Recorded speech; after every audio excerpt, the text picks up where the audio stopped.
Well, hello and welcome once again. Nations around the world are welcoming the new year as midnight strikes across different time zones. The island of Kirimati, also known as Christmas Island, an atoll in the remote Pacific nation of Kiribati, became the first place to enter 2026. One tourist there told us he marked it on a beach with no satellites, no signs of human life, complete darkness and countless crabs. New Zealand soon followed by welcoming the new year with fireworks in Auckland. Then Australia lit up the sky over the Sydney Opera House and Sydney Harbour Bridge. In Sydney, celebrations were tempered by sadness as the nation reflected on the Bondi Beach attack on 14 December in which 15 people were killed. Sydney Harbour fell silent for a minute, with crowds holding lights to remember the victims of Bondi. A Jewish mayoral was projected onto the pylons of the Harbour Bridge. In other parts of the world, nations mark the coming new year with their own traditions, including South Korea, China, Taiwan, and Singapore.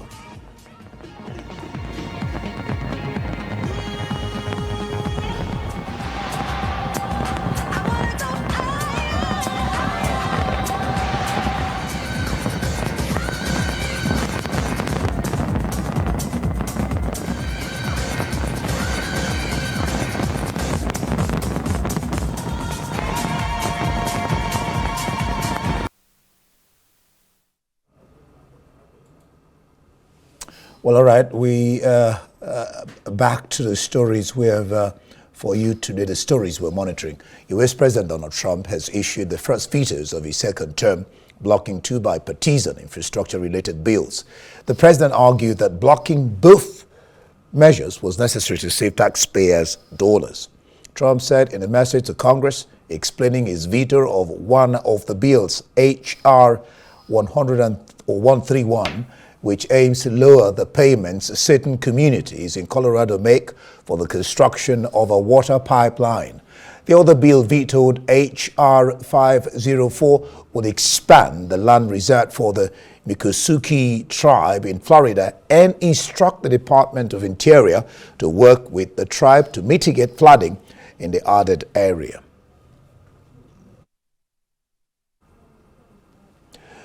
The U.S. military carried out its 30th strike on a suspected drug smuggling boat in the eastern Pacific Ocean on Monday, killing 2 people, the Southern Command said. The strike is part of a campaign launched in early September, which has targeted narcotics operations at sea and resulted in at least 107 deaths.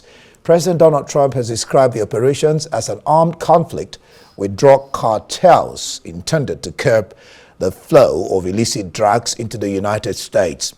The operations have also coincided with increased U.S. military activity near Venezuela aimed at pressuring President Nicolas Maduro, whom Washington has charged with narco-terrorism.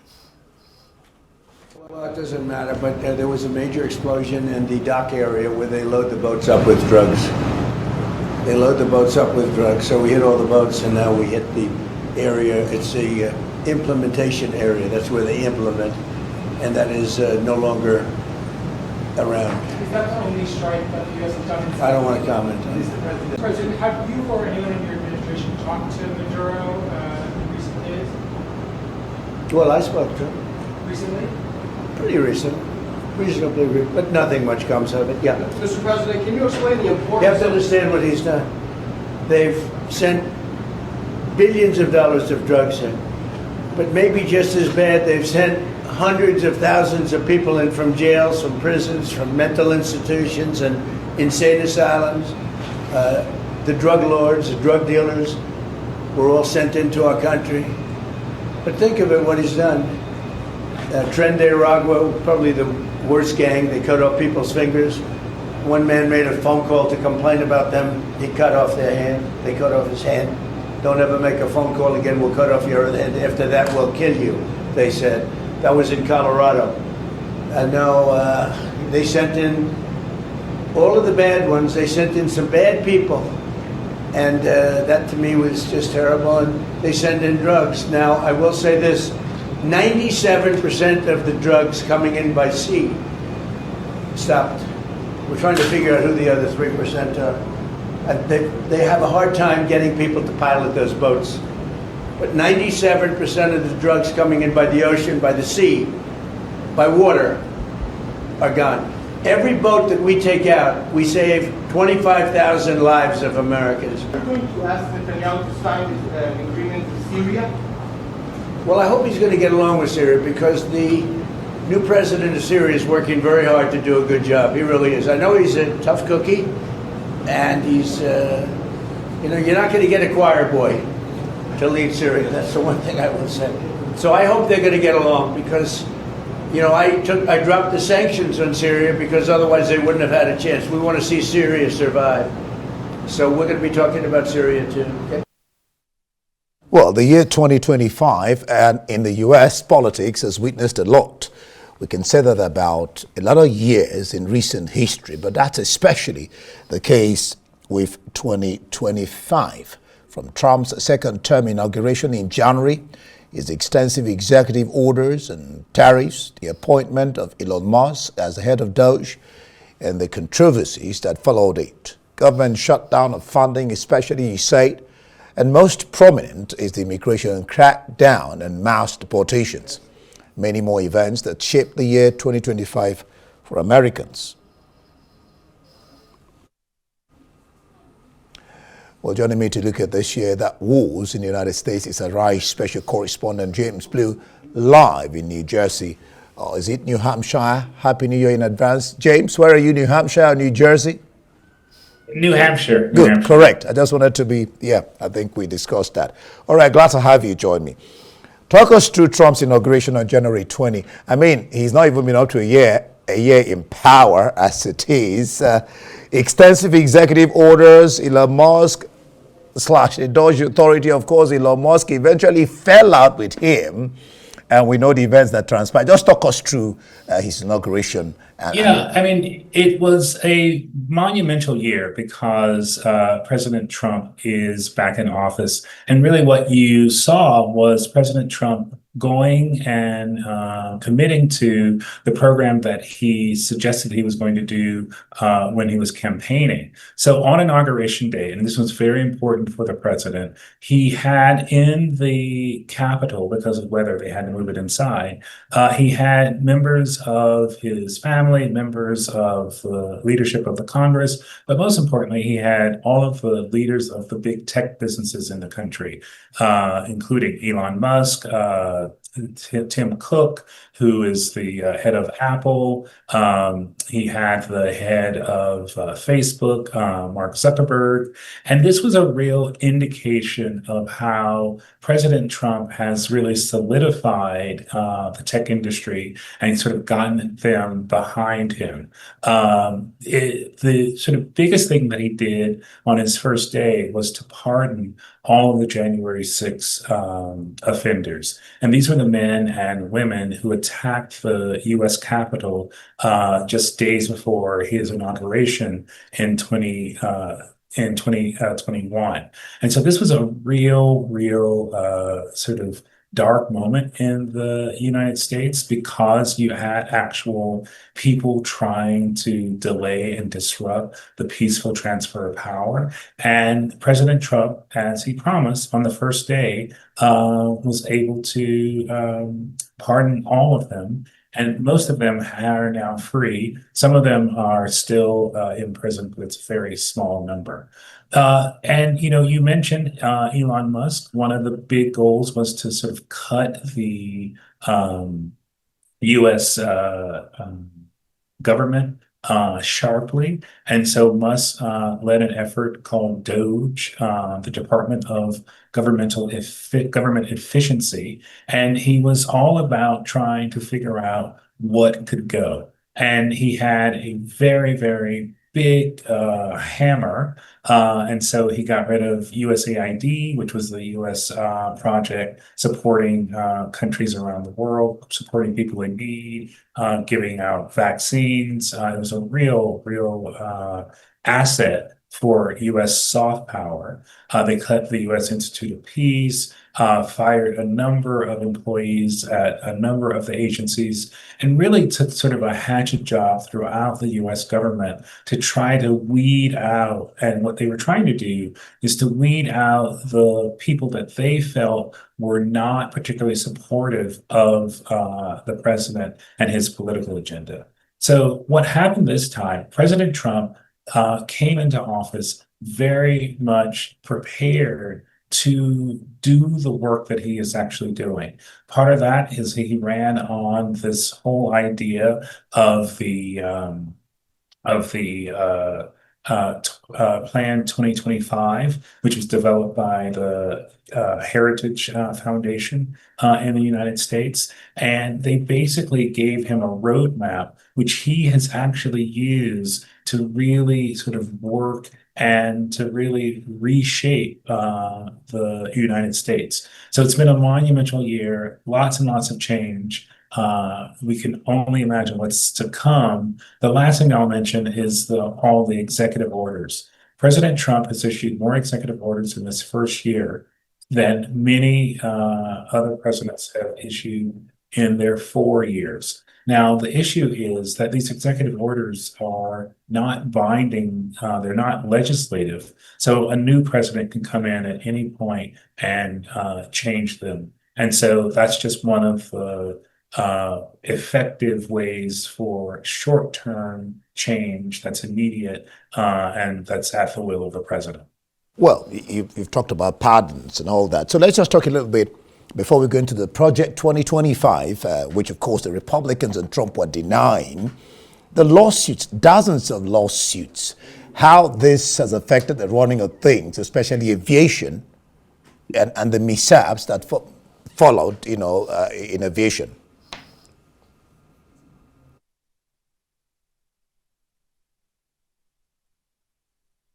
Against President Trump and against the Trump administration, specifically on the validity and on the constitutionality on a number of the things that he's trying to do. And what this has done is really created a conflict between what does the executive have power to do and what does Congress have power to do and how the Supreme Court can actually sort of adjudicate this. So one example, there is a bureau in the US, which was the Consumer Protection Bureau, and it was really set up to kind of help people stay away from fraud, help people not have bad credit cards, and to really support people against big banks. President Trump and his team have killed that bureau, but just yesterday, a federal court said it was not possible for the Trump administration to cancel the bureau. And as of yesterday, all the people who were employed there were put back on payroll and given their jobs back. And so the picture we're seeing now is the president signing some of these executive orders. And what we really have is a real tension. Just how far will the U.S. Congress let this president go? President Trump has come in and he is what some people are calling an imperial president. He's really taken back a lot of power that hasn't really happened before. And I think what we're going to see in the coming year is the extent to which how will Congress, how will the Supreme Court, how will the other branches of government really challenge that, or will they support it? And that really is going to be the tension that plays out. And the courts have been very, very supportive of President Trump and his activities. There is a Republican or conservative majority on the Supreme Court. Right now it's 6-3. 3 of those conservative members were appointed by Donald Trump in his first term. And so the court thus far has seemed to be very, very permissive of allowing Donald Trump to take the executive action to sort of impose this sort of imperial presidency. And they seem so far perfectly okay with that. All right, let's then talk about the Project 2025. For quite a while, I know that its implementation, Republicans, Trump denied it. How has the elimination, for example, of DEI impacted American politics generally? He also, of course, restricted trans rights, canceled $800 million LGBTQ research. Yeah, so Project 25 was the idea, the brainchild of a man by the name of Doug Vogt, who is currently sort of the head bean counter. He runs the Office of Management and Budget for President Trump, which is where all of the president's sort of budgetary ideas and things come from. So the idea was to make sure that on Inauguration Day, President Trump had a blueprint of exactly what they wanted to do. And this Project 2025, which President Trump denied that was really the blueprint for his next term, has really proven to be quite a roadmap of the things that they wanted to do. So, at the very top of the list, getting rid of DEI. And so basically what they've done is wherever there was DEI or diversity or anything related to that in contracts and research, all of that has been sort of eliminated and eviscerated. It turns out that there is now a rethinking of that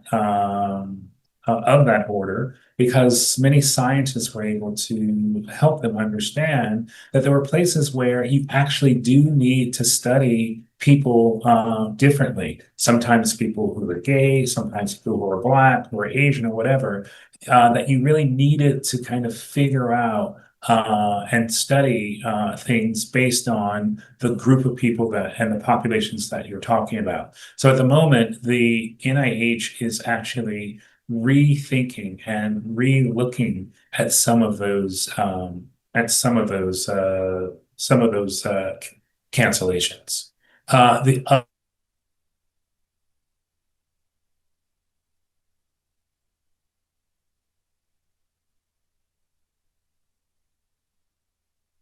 it really sort of came in and was actually sort of proffered that there are lots of power that the president has that he can actually undertake. So one was this idea of the rescission, where the president would claw back money that the Congress had already approved, that the president could say, no, no, no, we don't want to spend this money and let's bring it back. And they were able to do that. And again, part of Project 25, they cut funding from PBS, which was the public broadcaster, and they cut funding from the CPB, which is the Corporation for Public Broadcasting, which was the overall body responsible for